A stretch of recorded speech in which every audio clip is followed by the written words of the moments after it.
പ്രിയരെ നമസ്കാരം. ശ്രീകൃഷ്ണ ഭഗവാന്റെ താമരപാദങ്ങൾക്ക് എത്രമാത്രം പ്രാധാന്യമുണ്ടെന്ന് നമ്മൾ ഹൈന്ദവരിൽ ഭൂരിഭാഗം ഭക്തർക്കും പൂർണ്ണമായ വ്യക്തതയില്ല. ഭഗവാന്റെ താമരപാദത്തിന്റെ വിശേഷണവും പ്രസക്തിയും എത്രമാത്രമുണ്ടെന്ന് ഇവിടെ പരിശോധിക്കുകയാണ്. പ്രപഞ്ചത്തെ സംരക്ഷിക്കുകയും ധർമ്മം പുനഃസ്ഥാപിക്കുകയും ചെയ്യുന്ന ശക്തരായ ദേവി ദേവന്മാരെക്കുറിച്ച് ഹിന്ദുമതം ഏറെ പ്രതിപാദിക്കുന്നുണ്ട്. ഇവരിൽ വിശുദ്ധ ത്രിമൂർത്തികളിൽ സംരക്ഷകനായ മഹാവിഷ്ണുവാണ് ഏറ്റവും ഉന്നതമായി ആദരിക്കപ്പെടുന്ന ദേവൻ. പ്രപഞ്ചം അരക്ഷിതത്വം നേരിടുകയും ക്രമരഹിതമാവുകയും ചെയ്യുമ്പോഴെല്ലാം ഭഗവാൻ വിഷ്ണു നിരവധി അവതാരങ്ങളായി അവതരിച്ചു. അതിൽ സുപ്രധാനമായി 10 അവതാരങ്ങൾ ഉൾപ്പെടുന്നു. ഈ 10 അവതാരങ്ങളിൽ 8ാമത്തെ അവതാരമാണ് ശ്രീകൃഷ്ണൻ. ശ്രീകൃഷ്ണൻ തൻ്റെ ലീലകൾക്കും ഏറ്റവും അത്ഭുതകരമായ പ്രവൃത്തികൾക്കും പരക്കെ അറിയപ്പെടുന്നു. എന്നാൽ അതുമാത്രമല്ല, അദ്ദേഹത്തിന്റെ പ്രഭാവലയത്തെയും അതിമനോഹരമായ ഈണങ്ങൾ മീട്ടുന്ന പുല്ലാങ്കുഴലിനെയും അതിഭയങ്കരമായ സൗന്ദര്യം വർദ്ധിപ്പിക്കുന്ന മയിൽപീലിയെയും വ്യത്യസ്തമായ ആത്മീയ ചിഹ്നങ്ങളാൽ നിറച്ച താമരപാദം മറികടക്കുന്നു. ഇവയെല്ലാം ലോകമെമ്പാടുമുള്ള ഭക്തർ ആരാധിക്കുന്നു. കൃഷ്ണന്റെ താമരപാദങ്ങൾക്ക് പിന്നിലെ പ്രാധാന്യത്തെക്കുറിച്ചും അവ പുലർത്തുന്ന പ്രതീകങ്ങളെക്കുറിച്ചും ഈ വീഡിയോയിൽ പരാമർശിക്കുന്നു.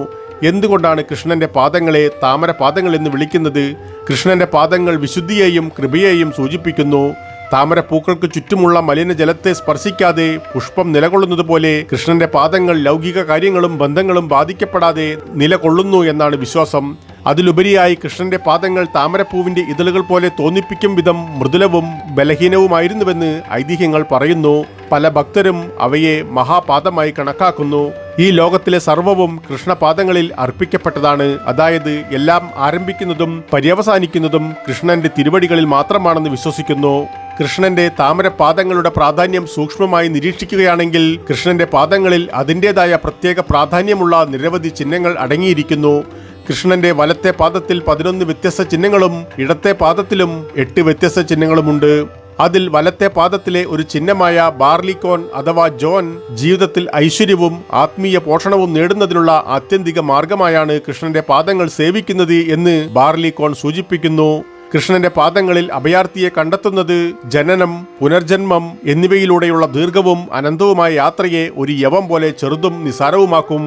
2 ഡിസ്ക് അഥവാ ചക്രം കോപം, കാമം, അത്യാഗ്രഹം, അസൂയ, മിഥ്യാധാരണ എന്നിവയും അതിലേറെയും പോലുള്ള ഏത് ശക്തികളെയും ഇല്ലാതാക്കുവാനുള്ള ശക്തിയെ പ്രതിനിധീകരിക്കുന്ന മഹാവിഷ്ണുവിന്റെ അത്യുത്തമമായ ആയുധമാണ് ചക്രം. ചുരുക്കത്തിൽ നമ്മുടെ ഉള്ളിലെ അന്ധകാരത്തെ നശിപ്പിക്കുവാനുള്ള കഴിവ് ഈ ചക്രത്തിനുണ്ട്. 3 മുകളിലേക്ക് വളഞ്ഞ രേഖ, അതായത് ഊർധ്വരേഖ. കൃഷ്ണനുമായി ബന്ധപ്പെടുവാൻ ആഗ്രഹിക്കുന്നവർ നേരായതും വിശ്വസനീയവുമായ പാതയെ പിന്തുടരണമെന്ന് ഈ ചിഹ്നം സൂചിപ്പിക്കുന്നു. ഭഗവാൻ കൃഷ്ണൻ കൂടെ നിൽക്കുന്നവർക്ക് ഒരിക്കലും വീഴ്ചയെ ഭയപ്പെടേണ്ടതില്ലെന്ന് ഊർധ്വരേഖ പ്രകടിപ്പിക്കുന്നു. 4 താമര അഥവാ പത്മം അല്ലെങ്കിൽ കമലം. ഭാഗ്യവും ഐശ്വര്യവും കൊണ്ടുവരുമെന്ന് പറയപ്പെടുന്ന ലക്ഷ്മി ദേവിയുടെ സാന്നിധ്യത്തെയാണ് താമര സൂചിപ്പിക്കുന്നത്. വെള്ളത്തിൽ നിന്ന് താമര വളരുന്നത് പോലെ കണ്ണുനീർ വാർത്ത് കരയുന്നവർ കൃഷ്ണനാമം ജപിക്കുമ്പോൾ ഉയരുകയും ഉന്നതങ്ങളിലെത്തുകയും ചെയ്യും. ഗോസ് അഥവാ അങ്കുശം. ഭഗവാൻ കൃഷ്ണന്റെ താമരപാദങ്ങളെ ധ്യാനിക്കുന്നത് ആനയെപ്പോലെ അലഞ്ഞു തിരിയുന്ന ചിന്തകളെ നിയന്ത്രണത്തിലാക്കാനും ശരിയായ പാതയിലേക്ക് നയിക്കാനും സഹായിക്കുമെന്ന് അങ്കുശം സൂചിപ്പിക്കുന്നു. അതിലുപരിയായി ആനപ്പുറത്ത് കയറുന്ന മനുഷ്യൻ മറ്റുള്ളവരിൽ നിന്ന് വ്യത്യസ്തമായി ദൂരത്തേക്ക് സഞ്ചരിക്കുന്നത് പോലെ ഭഗവാന്റെ പാദങ്ങളിലേക്കുള്ള പാതയിൽ ഉറച്ചു നിൽക്കുന്നവർ മനുഷ്യരിൽ ശ്രേഷ്ഠരായി നിലകൊള്ളുമെന്നും ഇത് പ്രതിനിധീകരിക്കുന്നു. 6 പതാക അഥവാ ധ്വജം. തന്റെ പാദങ്ങളിൽ ധ്യാനിക്കുന്ന എല്ലാ ഭക്തർക്കും കൃഷ്ണൻ സുരക്ഷയും സംരക്ഷണവും നൽകുന്നുവെന്ന് പ്രഖ്യാപിക്കുന്ന പ്രതീകമായി പതാക നിലകൊള്ളുന്നു. 7 വജ്രം അഥവാ പവി. താമരപാദങ്ങളിൽ ധ്യാനിക്കുന്നത് ഒരാളുടെ മുൻകാല പാപങ്ങളുടെ കർമ്മ പ്രതികരണങ്ങളുടെ ആരോഹണത്തെ വെട്ടിക്കളയാനും അവരെ പിടിപ്പെട്ടിരിക്കുന്ന എല്ലാ പകകളിൽ നിന്നും അവരെ മോചിപ്പിക്കുവാനും സഹായിക്കുമെന്നും ഈ ചിഹ്നം വെളിപ്പെടുത്തുന്നു. കൃഷ്ണന്റെ പാദങ്ങൾ മുറുകെ പിടിക്കുന്നവർ വജ്രം അഥവാ ഇടിമിന്നൽ ആയുധമായ ഇന്ദ്രനെ പോലെ ശ്രേഷ്ഠനായി തീരുമെന്നും ഇത് സൂചിപ്പിക്കുന്നു. 8 കുട അഥവാ ഛത്രി. കുടയുടെ ചിഹ്നം സൂചിപ്പിക്കുന്നത് കൃഷ്ണന്റെ താമരപാദങ്ങളിൽ അഭയം പ്രാപിക്കുന്നവർ ലൗകിക ലോകത്തിന്റെ ദുരിതങ്ങളിൽ നിന്ന് പ്രതിരോധിക്കപ്പെടുകയും സംരക്ഷിക്കപ്പെടുകയും ചെയ്യുന്നു എന്നതാണ്. കൂടാതെ കുടക്കീഴിൽ നടക്കുന്ന രാജാക്കന്മാരെ പോലെയോ മഹാരാജാക്കന്മാരെ പോലെയോ കൃഷ്ണന്റെ താമരപാദങ്ങളെ ആരാധിക്കുന്ന ഭക്തർ ഉന്നതരായി കണക്കാക്കപ്പെടുന്നു എന്ന വസ്തുതയും ഇത് വെളിപ്പെടുത്തുന്നു. 9 അഷ്ടഭുജം അഥവാ ആൻഡകോൺ. 8 ദിശകളോ അരികുകളോ ഒരു ചിഹ്നമായ അഷ്ടഭുജം. തന്റെ അനുഗ്രഹം തേടുന്നവർ എല്ലാ ദിശകളിലും അഭയവും സംരക്ഷണവും വാഗ്ദാനവും ചെയ്യുന്ന ഭഗവാൻ കൃഷ്ണനെ പ്രതിനിധീകരിക്കുന്നു. 10 സ്വസ്തിക. ഹിന്ദുമതത്തിലെ ഐശ്വര്യത്തിന്റെയും ക്ഷേമത്തിന്റെയും പ്രതീകമായ സ്വസ്തിക പലപ്പോഴും കൃഷ്ണന്റെ വലത് താമരപാദത്തിന്റെ ചുവട്ടിൽ കൊത്തിവച്ചിട്ടുണ്ട്. അവനിൽ ആശ്വസിക്കുന്നവർക്ക് അത് ഭാഗ്യത്തെയും സമൃദ്ധിയെയും സൂചിപ്പിക്കുന്നു. 11 റോസ് ആപ്പിൾ അഥവാ ജംബുഫലം. ജംബുദ്വീപ് അഥവാ റോസ് ആപ്പിളിന്റെ ദ്വീപ് പ്രദേശത്തെ ആരാധകർക്ക് ഈ ചിഹ്നത്തിന് പ്രത്യേക പ്രാധാന്യമുണ്ട്. അത് അവരുടെ അതുല്യമായ ആത്മീയ ബന്ധവും അവരുടെ ആരാധനയുടെ പ്രാധാന്യവും എടുത്തു കാണിക്കുന്നു.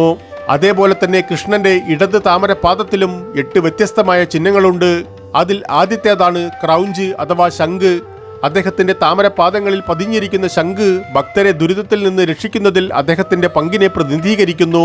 അത് അവന്റെ സംരക്ഷണം പരിപോഷിപ്പിക്കുന്നതുമായ സ്വഭാവത്തെ പ്രതീകപ്പെടുത്തുന്നു. ശംഖ് സാന്ത്വനമായ അമൃത് ഉൾക്കൊള്ളുന്നു.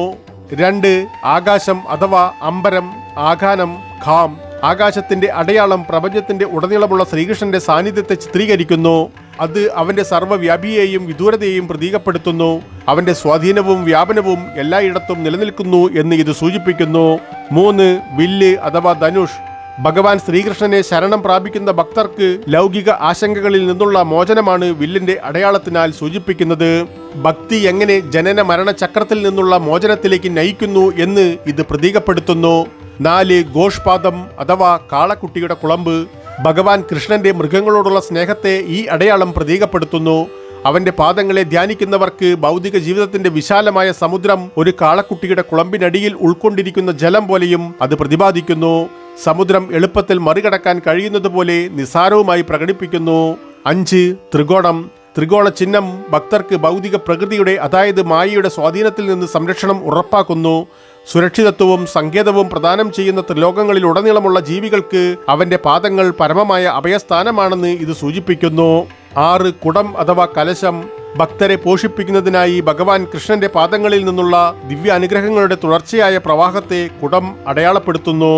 ഗോപികമാരുടെ വേർപാടിന്റെ അഗ്നിയെ കെടുത്തുവാൻ അവന്റെ പാദങ്ങൾക്ക് കഴിയുമെന്നതിനാൽ ഇത് അശുഭങ്ങളിൽ നിന്നുള്ള സംരക്ഷണത്തെയും സൂചിപ്പിക്കുന്നു. 7 അർദ്ധചന്ദ്രൻ അഥവാ ചന്ദ്രക്കല. ഈ അടയാളം ഭക്തരുടെ ആഗ്രഹങ്ങളുടെ പൂർത്തീകരണത്തെയും അവരുടെ ഉന്നതമായ ആത്മീയ അവസ്ഥയെയും പ്രതിനിധീകരിക്കുന്നു. അവന്റെ പാദങ്ങളെ ബഹുമാനിക്കുന്നവർ ശിവന്റെ ശിരസിലെ ചന്ദ്രക്കലയുടെ അലങ്കാരത്തിന് സമാനമായി ഉയർന്നവരാണെന്ന് ഇത് പ്രതീകപ്പെടുത്തുന്നു.